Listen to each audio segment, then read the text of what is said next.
This is 5 on your side at 10. Focused on you. Right now at 10, say goodbye to the extreme heat and humidity. Cooler temperatures have finally moved in as we begin the long holiday weekend. Good evening, everyone. I'm Kelly Jackson. Tonight, some parts of the region are drying out after thunderstorms rolled through. Chief Meteorologist Scott Connell is here with the weather impact forecast. Is there more rain on the way, Scott? You know, for some of us, there is some rain still on the way. Here's that front coming into St. Louis right now.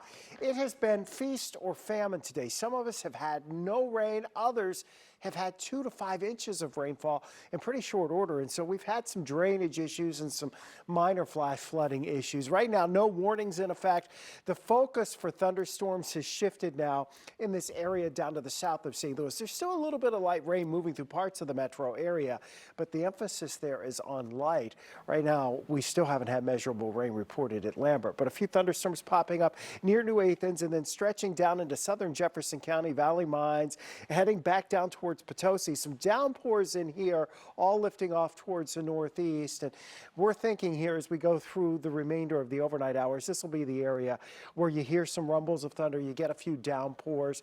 If you're lucky enough, you get a decent rain that helps out the garden, the lawn. But for most of us, we're not going to see a lot more around the St. Louis area. There still could be a little bit of lingering showers through the overnight hours, but just some downpours and rumbles, nothing severe. The rain will shift south tomorrow. And yes, Kelly, it has cooled down a bit. That's the good news. All right. Thank you, Scott.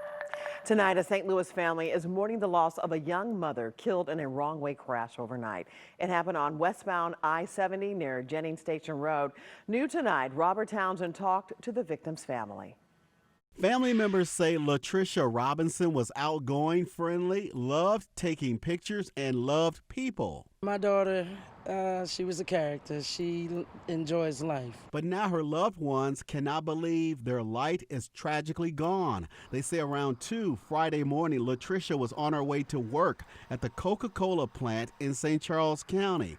But suddenly, terrible news quickly spread. My oldest granddaughter said that she got an alert on her phone saying that her mom was in a car crash. The Missouri State Highway Patrol says a woman was driving the wrong way in the westbound lanes on I-70 when her Chevrolet crashed into the driver's side of Robinson's car.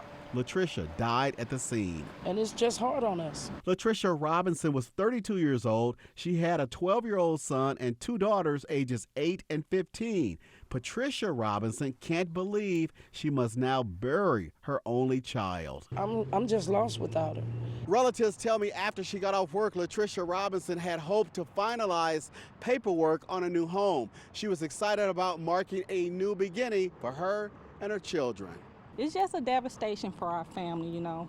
True tragedy. Investigators say the other driver, a 27-year-old woman from Madison, Illinois, suffered serious injuries. She was arrested for DWI, but has not been charged yet. I want her prosecuted to the fullest for taking my baby's life because I don't have my baby anymore. Robert Townsend, 5 on your side. And tonight, the suspect remains in the hospital. Investigators say neither driver was wearing a seatbelt at the time of the crash. Right now, St. Louis County Police are still looking for the driver who hit and killed a woman in Jennings nearly 2 weeks ago. Police say Vanessa Ford was hit while walking on Wilbourn Drive around 1 a.m. on August 20th. The driver took off from the scene. If you have any information, you're asked to call St. Louis County Police. You can also leave an anonymous tip with Crime Stoppers, 866-371-TIPS. Tonight, a man is in jail accused of using an 11-year-old girl as a human shield and attacking 2 police officers. Police were called to a domestic disturbance in Moscow Mills last night. Officers say when they arrived, Jeffrey Price ran to a nearby home and took an 11-year-old girl hostage. Investigators say when Price let the girl go, he attacked 2 officers. A Moscow Mills officer has serious head injuries. A Lincoln County Sheriff's deputy has 2 broken fingers. The Lincoln County prosecuting attorney is commending the officer's actions, especially that of Officer Sarah Miller. She did an outstanding job and showed a tremendous amount of courage and bravery to do everything that she possibly could and put her own life on the line potentially in order to save this child and to make sure that she was there and had made it to safety. So certainly went above and beyond, and we recognize that. The girl was not physically hurt. Price is being held on $1 million bond. Operations resumed at the Proctor Gamble plant in North St. Louis. Yesterday, the plant was evacuated following a series of explosions in the sewers underneath the building. Employees say they smelled an odor throughout the plant and heard a loud boom from under their feet. No one was hurt. Officials still haven't said what caused the explosions, but the plant is under site safety protocols. The EPA has updated its plans for cleanup at West Lake Landfill. The site's been contaminated with radioactive material from World War II. During a meeting yesterday, the community learned it would cost nearly $113 million more than initially thought, bringing the total cost of a remediation project to $400 million. A new map of the agency presented at the meeting shows the scope of contamination.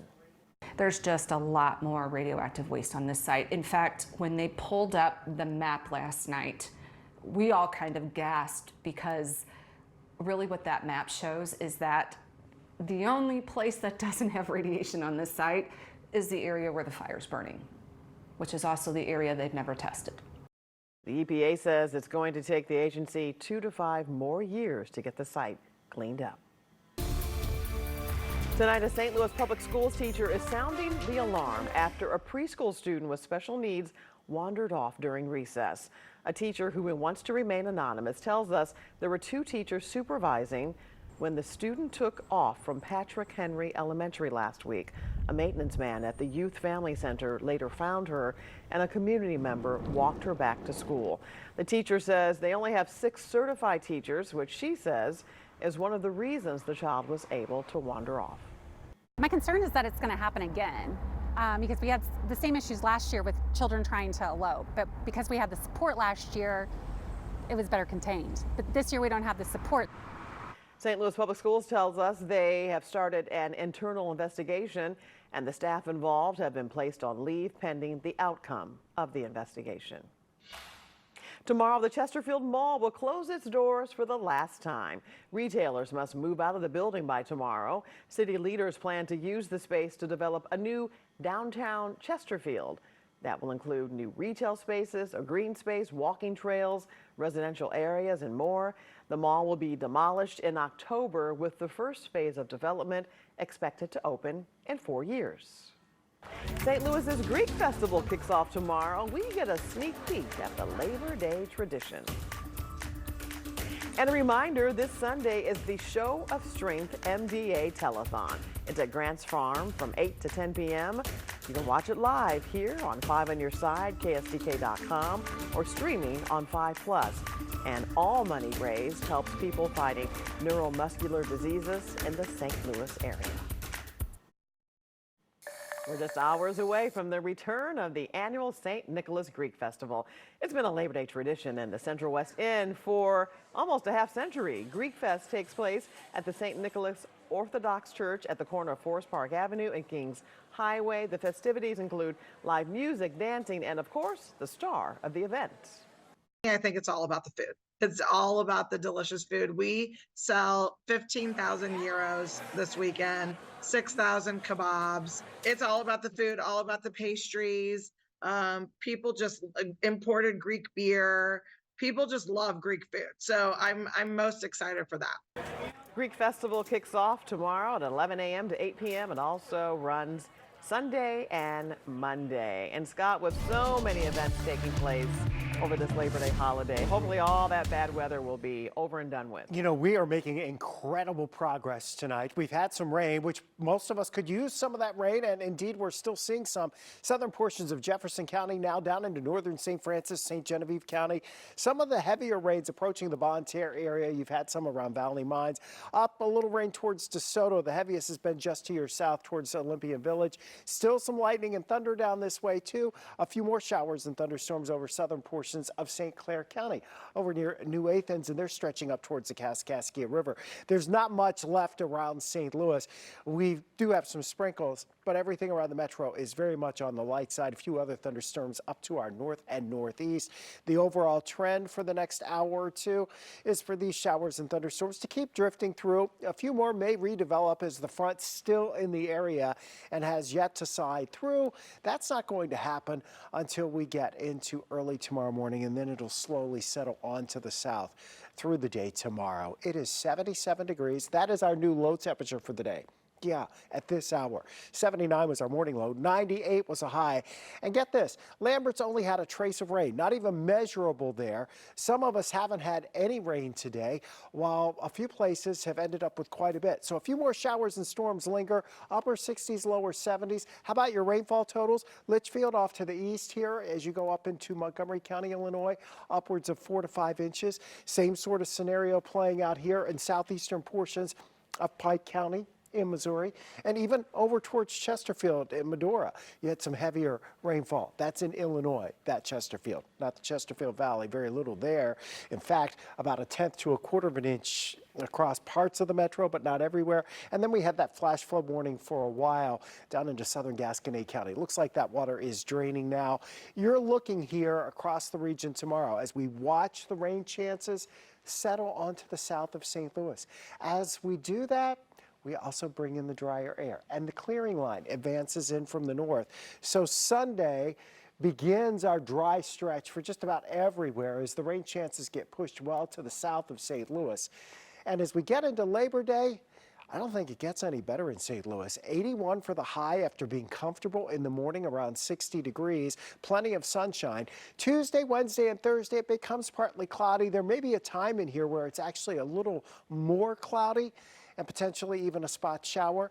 But we'll take temperatures that are about average for this time of year compared to what we have been dealing with. So here it is. For the next 7 days, your weather impact forecast is a relatively quiet one once we get past tomorrow morning. And tomorrow, I'll be honest with you, we left the 84 on the board for the high.